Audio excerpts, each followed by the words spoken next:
Buchireddypalem municipal chairperson Morla Supraja party మార్పుపై వేమిరెడ్డి ప్రశాంతిరెడ్డి స్పందించారు. గత 15 రోజులుగా మోర్ల సుప్రజ పార్టీ మారేందుకు తమ ఇంటి చుట్టూ తిరిగిందన్నారు. తాను వద్దు అని చెప్పిన వినకుండా 3 రోజుల క్రితం తన భర్త మరో కౌన్సిలర్తో కలిసి వచ్చి అర్ధరాత్రి 12 గంటలకు తనతో పార్టీ కండువాను కప్పించుకున్నారని చెప్పారు. తమ డబ్బులే 4 కోట్ల రూపాయలు ఎమ్మెల్యేకిచ్చి అన్నీ పోగొట్టుకున్నామని వాపోయిందన్నారు. అయితే ఉదయాన్నే ఎమ్మెల్యే ప్రసన్న తన అనుచరులతో బ్లాక్ మెయిల్ చేయించి తన భర్తను, కౌన్సిలర్ని బలవంతంగా తీసుకువెళ్లి తిరిగి వైసీపీ కండువాను కప్పారని చెప్పారు.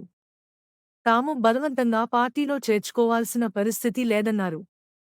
ఎమ్మెల్యే ప్రసన్న బ్లాక్ మెయిలింగ్ కి పాల్పడే వ్యక్తి అని మొన్న మీ అందరు వినే ఉంటారు.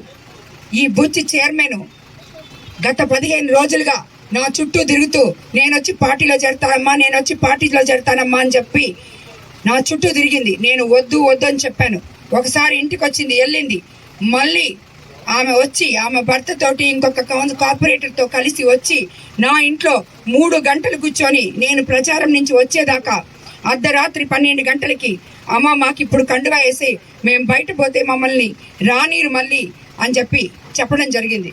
అప్పటికి కూడా మేము అడిగాము, ఎందుకమ్మా నువ్వు అంత భయపడుతున్నావు, నువ్వేమైనా కరప్షన్ చేసావా, నువ్వు చేస్తుంటే ముందే చెప్పు, అలాగైతే మేము వెయ్యము, ఎందుకంటే నీ మీదకే వస్తారు, రేపు వాళ్ళు బ్లాక్ మెయిల్ చేస్తారు అని చెప్పాం. ఆమె చెప్పింది, అమ్మా మేము 100% చెప్తున్నాం, మేము ₹1 కరప్షన్ చేయలేదు, మా డబ్బులే 4.5 కోటి ఎమ్మెల్యేకి పెట్టాం.